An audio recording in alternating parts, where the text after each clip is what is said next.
you aren't spending enough time with me. Mm. It comes out as a criticism, comes out as defensive. I think in those moments that I am sharing vulnerably. What might that sound like in a more skillful way of communicating? Babe, I'm just feeling really sad and kind of alone. And I really miss you. And I would love to spend a little bit more time with you. Is there a way that we could set up a date in the next couple of days? For a moment, I forgot. I thought we were actually. He's I was like smiling. Well, no. Like lighting up. You started in, and I was like, "Oh, wait, did I do something? Uh-oh, I got to tune in." Like my "I got to tune in" voice suddenly came on. I was like, "Oh, wait, this is important. I need to listen." That's the thing. Right. Yes. Whereas when you said you don't spend enough time with me, I was like, "Was she talking?" I didn't even. I was. Oh, yeah. What was it? What you just saw is the gap between a relationship stuck in a loop and one that functions as a visionary team. Most of us think we're just being honest, but when that truth is a defensive strategy, we call it holding authority. Today, we're mastering the east direction of the relational compass. It's the move from the need to be right to the skill of courageous felt vulnerability. I'm Emily Goff, a relationship coach. I've spent years exploring how we connect to grow and heal in love. And I'm Kelly Gardner, an embodied leadership coach and communications consultant. Love isn't theory, it's practice. This is Love in Practice. Let's grow this. So tell us a little bit about your experience of what this means in terms of communication, where it works in relationship with your type and where it doesn't. Talk a little bit about mine. The whole idea of the East for the compass direction is that kind of if I'm not felt, I don't exist. And I feel, of course I do, I feel that so deeply because if I feel that you do not understand my feelings, and I have a lot of them, got big feelings, then I will work really hard to try to get you to understand said feelings, because if you don't understand my feelings, you can't possibly understand me. And if you don't understand me, why am I even here? What purpose do I even serve in this relationship if you can't even feel me? So for you, it is a feeling. Yes. And I think that, we talk about that feeling, but I'm moving a little bit towards the south. And the need to communicate, to use my words to convey what it is that is my own experience. And I just need them to understand my experience. And this is where I can also create an issue in the relationship when there isn't one, because I'm always scanning very unconsciously. It's not by choice.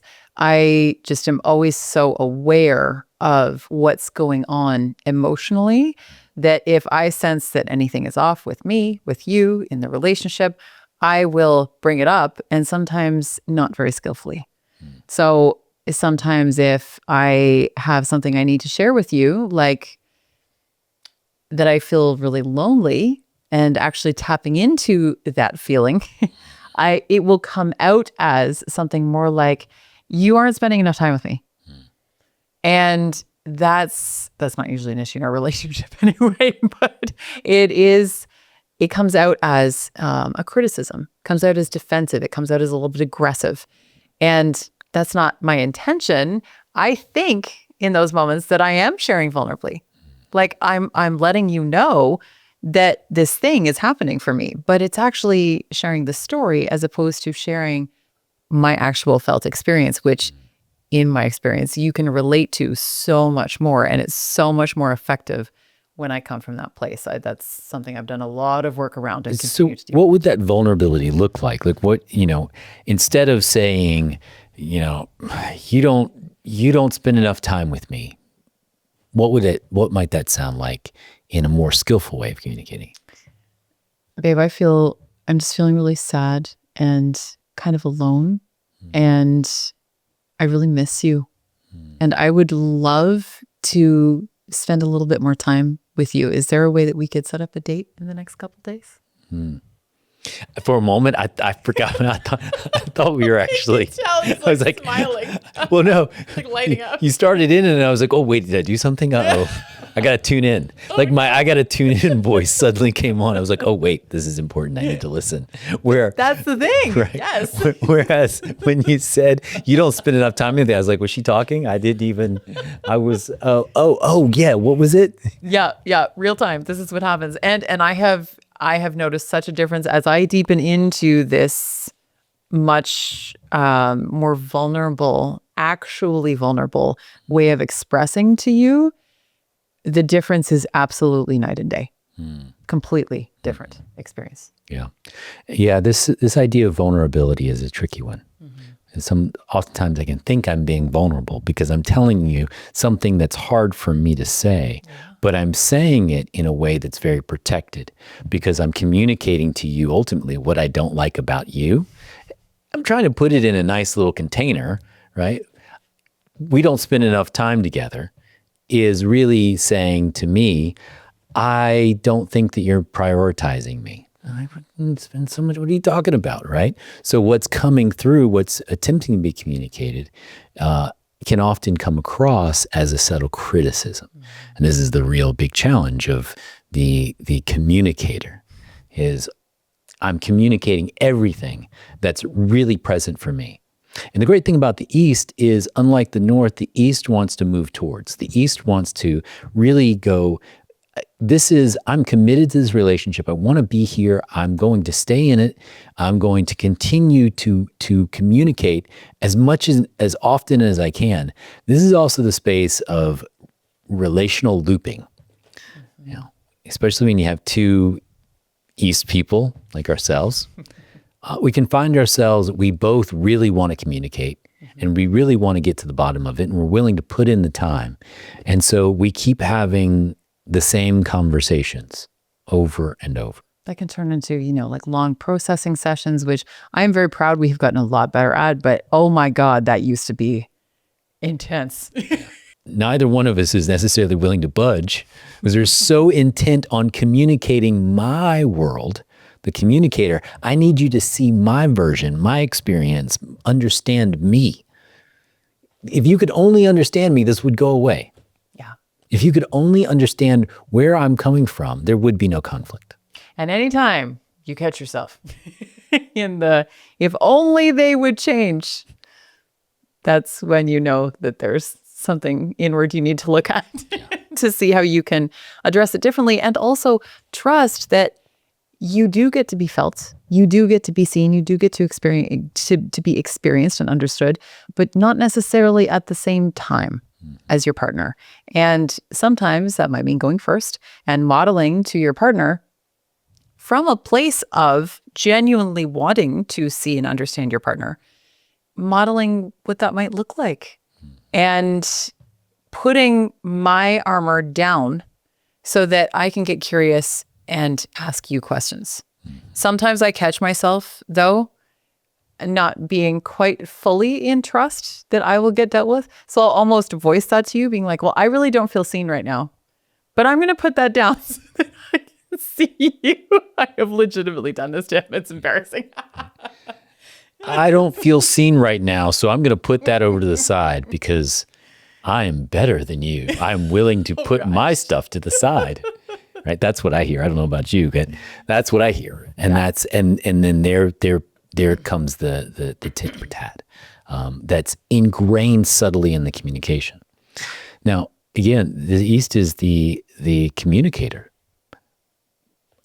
But what's really interesting, I think, is that the communicator needs to say it. It needs to get it out. Not always skillfully, but I just need to say it. It needs to be said. If you're in a relationship with somebody like this, you probably are very aware this person does not hold their tongue at all. Whatever they're feeling, whatever they're experiencing, they are going to say it, which can be great. That can be, absolutely. Because you and I have said before, we joke that we don't have rugs in our house because nothing gets swept under it. We do say all the things, but some of the work that you and I in our East moments have both been deepening into for months now is actually saying a little bit less. But this takes discernment because, you still do need to say the hard things and the letting, being able to release any resentment that is building and anything around that, anything like that. But knowing when saying the thing will actually do more harm than good, in a way that won't actually be effective for you, the other person, or the relationship. That is the difference. And that is also very much a skill. Yeah. And one of the interesting things about the East, I think, is that the East is still very high on holding authority, being right, maintaining my dignity, making sure that my dignity is preserved is really important. Whatever is being communicated towards me that is an affront to who I believe myself to be, that's just not going to stand. We're going to have to get to the bottom of this. We're going to have to talk it out. Right? But what's interesting is, unlike the North, the East is very relational. We're going to stick it out. We're going to stay in it. We're going to move towards this conflict, and we're going to be in it. That can be a really amazing quality, except when we're both fighting for our need to be understood. And underneath it, we're unwilling to understand the other person. Yeah. So when I hear you say one of us has to go first, I'm hearing one of us has to choose to understand the other person before I'm willing to be understood. That's a hard one. It is a hard one. It requires putting your ego aside. But in those moments, sometimes I will feel really tired, and I really want you to go first. And that's when it can come across as a moral superiority that, fine, I will do this. I will give you this gift. give us this gift in theory, but give you this gift, so-called. But then I also get to hide a little bit longer. Yeah. Yeah. Well, and we have two different gifts. Traditionally, I've been the one who says, let's put it on the table. Something's up. Let's talk about it. I'm tired of walking around knowing something's here. Something's here. Let's talk about it. I tend to initiate the conversation. But once the conversation's over, I go into my North. I'm like, I'm done with it. And you tend to initiate the repair. Yeah. And they're two different conversations. That initial conversation versus the skill in repair. I was just talking to a client about this today, and I'm really excited about how do we interrupt those patterns in the initiation and in the repair. If you're recognizing yourself in these patterns and want to know your exact conflict default, pause the video and take the Relational Compass. It's a 2-minute diagnostic tool that maps your reactions so you can start leading your relationship with intention. The link is in the description. Come on. Whenever you can, pause. Just pause. Like whether it's mid-moment or whether you start to recognize the sensations in your body that represent you getting more activated and flooded, take a moment. And it will benefit both of you if you're like, hey, I need 5 minutes. I'll be back. We do this all the time. All the time we do this. So that is the biggest thing. And sometimes you just keep powering through because there's some part of you that's like, nope, I've got this. You don't have it. You don't have it. I think the key part you mentioned there is if I do need to step away, I need to let people know that I'm going to come back. When I'm coming back, I'm not abandoning. I'm not in what we'll talk about later, the West, the dismissing the conversation, abandoning it. In those moments, it can just also be slowing down. Yeah. One of my great tools is I just slow the conversation way down. Yeah. Long pauses, long drawn out speech. Yeah. And I'm very analytical, so I'm thinking a lot and I'm kind of figuring out how I'm going to move out of this, but I'm really slowing myself down. And when I'm in my best, I'm also getting out of those stories. I'm taking a moment to recenter myself to what's actually physically present in this world, not the hamster wheel that's going on in my brain. So when I initiate those conversations and I come to you and I'm like, oh, this is we got to talk about this. This is going on, right? I'm starting to notice in my body that I'm getting, that I'm moving out of my stasis, my neutral space. I'm moving into an activated space. Typically in this activated space, I've got a story that's running. So I need to interrupt that story and say, okay, slow down. I'm here. And two things that I like to do is either connect to something physical or to connect visually to something that's out there in the world. Look at that leaf. Wow, it's got veins. It's green. Is there a spider on that leaf? Bringing myself into, it's almost like a meditative process, bringing myself into this present now moment allows me to let go of the story so that something new can come in, which is what's actually alive and present. Not all of the stories that I'm fighting for that are not going to get me there because I need to be understood, I need to be heard, and I'm not present and listening. Mm-hmm. Yeah. And something else that I use often is I either reach out to ask you for your hand. I use it as a reminder of the connection that I'm fighting for. And that just physical touch reminds me, I'm like, this is the man I'm fighting for. This is the relationship I'm fighting for. This is like, that brings me back to me. To present. Yeah, exactly. And the other thing is, you're almost always open to that.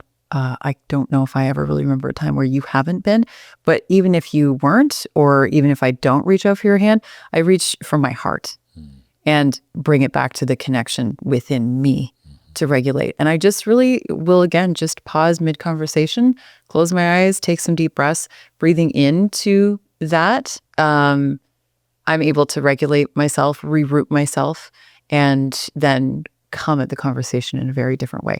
What I will say to this is that just changing the tone of your voice doesn't do much if you're not coming with the energy to match it.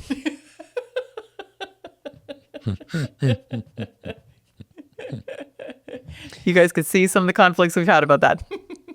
Yeah.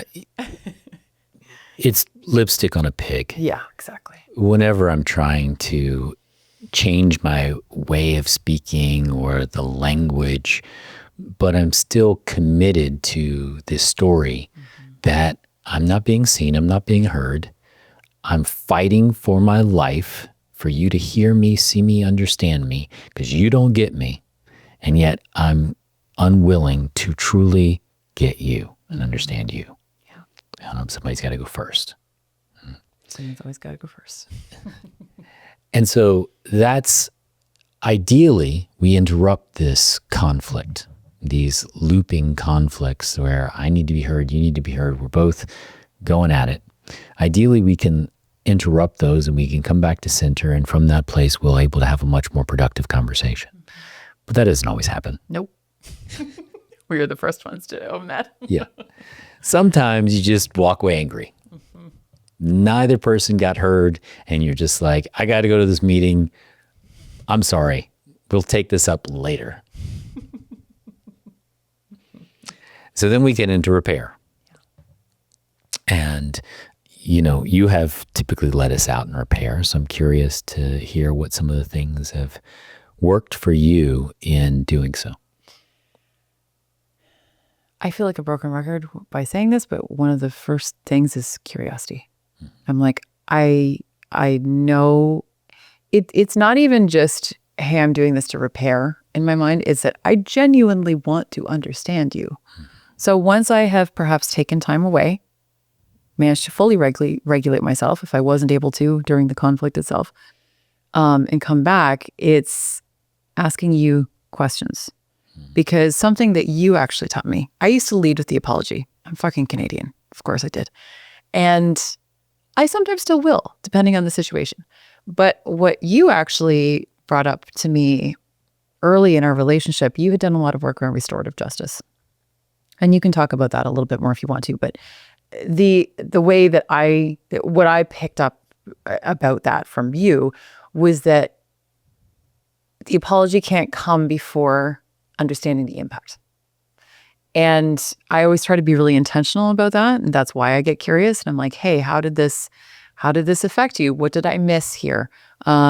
What is it that you were feeling or experiencing in this moment? Sometimes it's like a simple misunderstanding. What did this mean to you? This is what I heard. What did you hear? asking those questions to better understand your experience. And then sometimes there will be parts where then I share what my experience in that moment was as well. And then I get to, hey, what can I own in this? That is the curiosity number one. And number two is own your part. That is the biggest thing that I can offer. And again, it has to come from a genuine place. It cannot come from paying lip service to, it would sound good if I own this. No, what can you actually fucking own? Like legitimately and stand on? Yeah, in restorative justice, we refer to it as earning your apology.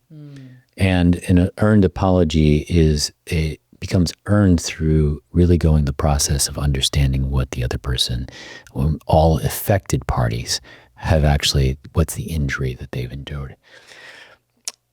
I do think slightly different that I think it is important to start the space out with owning what I can own.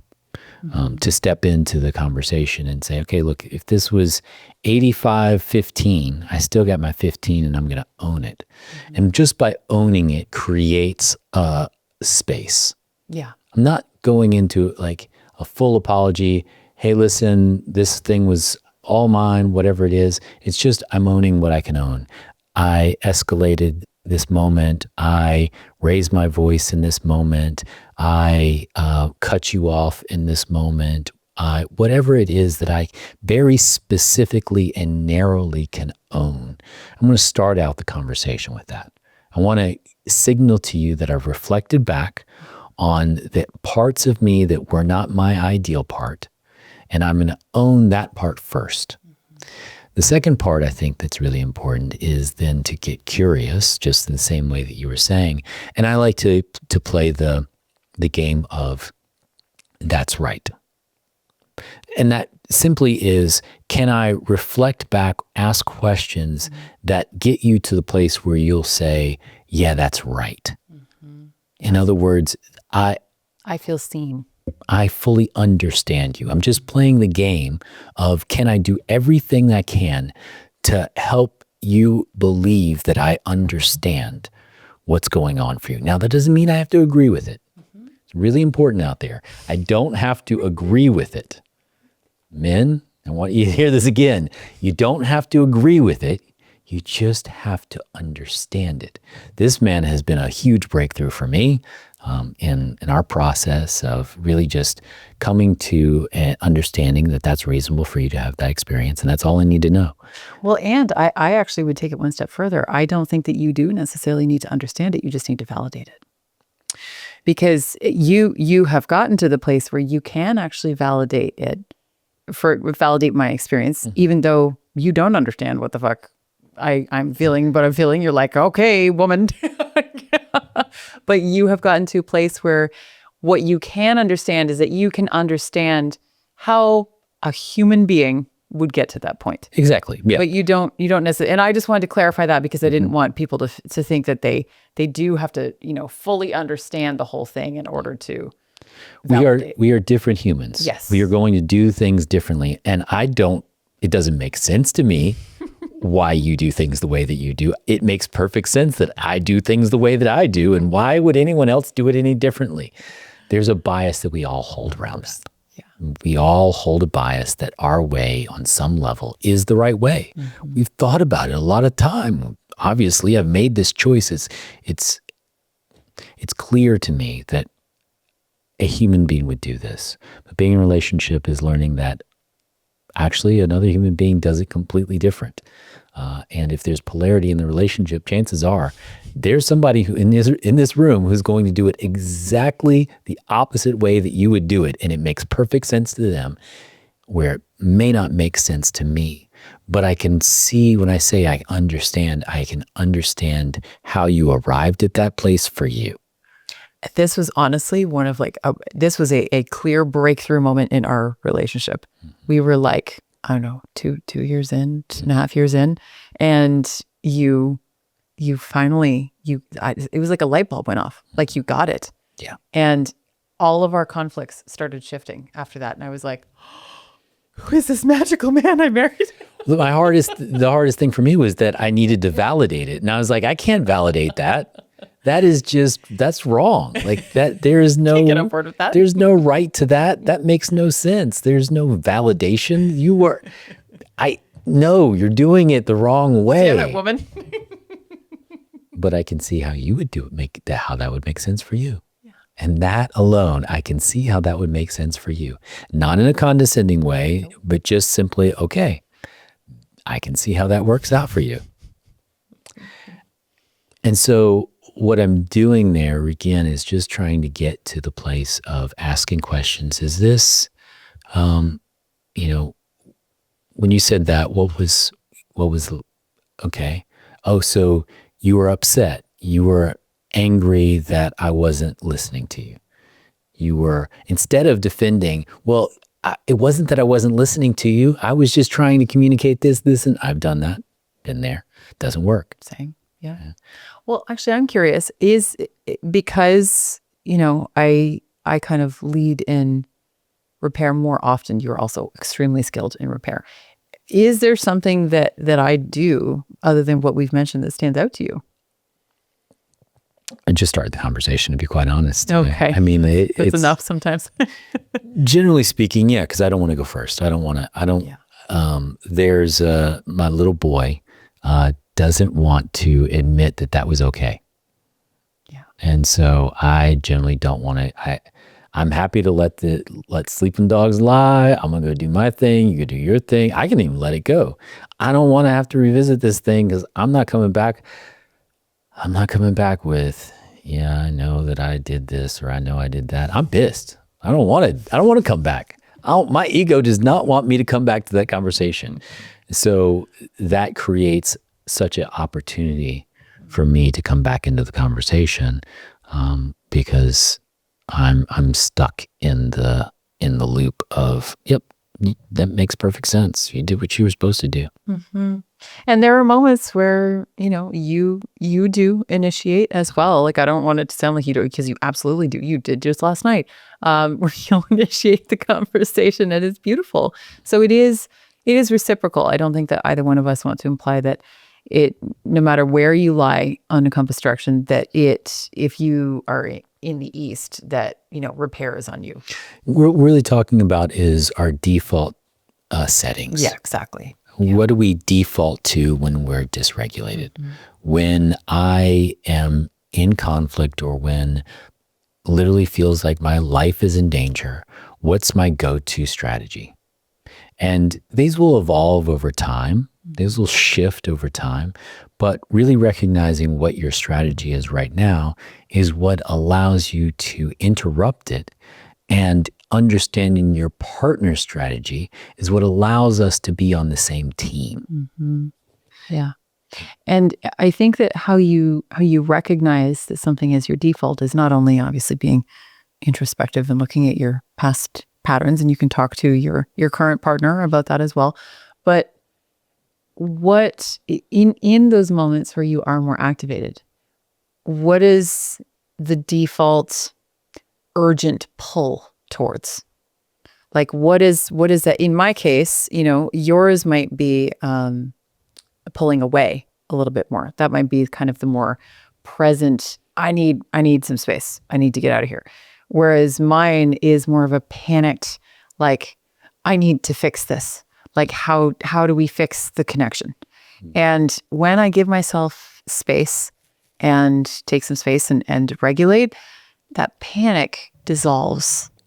And yeah, I'm still bothered, and it still hurts, and I still want to repair sooner than later, but it's not as much of an urgency to it. Like, that is my little child acting up, is that default, like, oh my God, what's going on? And that can be really valuable information to recognize. Yeah. I wouldn't say that mine's pulling away. Mine is more defending myself, defending injustice. That's my core one.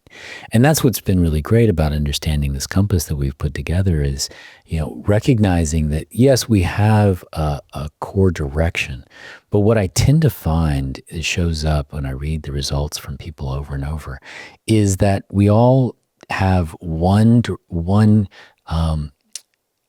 pull that is stronger than the others. Mine is authority. Whenever I feel that my sense of dignity is challenged, I am quick to fight back for that injustice of my dignity being challenged. That is my core orientation. And I'll swing back and forth in how I deal with that, but that's my core. And for you, it's the connection being at stake is the thing that tends to motivate and move you. You got to move towards that. I'm not going to let that thing go. I'm not going to allow this to be interrupted. Now, there's some dignity pieces in you as well as there is some, as there is preserving peace and all of these other pieces. They're all part of us. But what's important to recognize is what's my strongest one. And we often say in relationship that our partners know how to push our buttons. This is our button. This is your individual button. We're not consciously pushing it, but it happens to play out perfectly in every relationship that my partner has some quality that is going to push that button. And we look for polarity. If I have a partner who cares most about connection, then chances are, what are we going to do? We're going to withdraw. That's going to push their button. That's going to drive them crazy. They can't deal with that. If I've got a partner who cares about dignity, then we're going to have somebody that really cares about how this the emotional relationship works out, and then that's going to your feelings, your emotions are going to challenge my dignity, and now I'm constantly at conflict. And that's the important piece to recognize, that our unique qualities, our buttons, are often the qualities that our partners possess. So again, how do we play team? How do we get on the same team to become a couple that really has the ability to do amazing things together? I think that's the most fundamental, important piece of this. Is, to me, the couple is that fundamental building block of society. And when couples are strong, everything else gets to be possible. Families, communities, businesses, visions, all of these things can come together when we are supported and loved and nourished in that way. But when that isn't strong, it creates tensions in all of those. And these are the core identities that we're trying to work through with our partner to figure out, now I know what you need. You need to know that I'm not going anywhere. And as long as I can let you know that, and that never gets put on the table, then there's a strength in our relationship. Right? It's not just yours to hold, it's ours to hold together, because we're playing a team. We know what the other person needs. Yeah. And sometimes we all need reminders of what our teammate needs. Mm-hmm. And that's part of repair. Sometimes the conflict has to come, in order to get to the repair piece, to be reminded of that, or to learn a new aspect of what your partner needs. Because again, that's the curiosity piece. If you ever get to the point where you feel like you know every single thing about your partner and there's nothing left to learn, there's nothing really left to the relationship. And don't be so presumptuous to assume that you know someone better than they know themselves, because there's always more to learn. And we need to learn ourselves. Yes. We really, truly need to understand that this is what's going on for me. Mm-hmm. I cannot get what I need unless I know what it is and I'm willing to ask. Yeah. And so to the degree to which I can really uncover what I really, truly need, and then present it in a way that feels like we're on the same team to work together to get this, as opposed to uncovering it and now going, oh, well, I've got ammunition. I know that you've just got abandonment wounds, and you are worried that I'm going to leave and I'm not going anywhere, and you keep putting that on me. Yeah. Right? That's not playing team. That's working against your teammate, as opposed to saying, baby, I'm not going anywhere. I want you to know that no matter what, I'm here. I'm going to stay in this. I just melted. Legitimately. All right, everybody. So I think that's a wrap. We got things to do.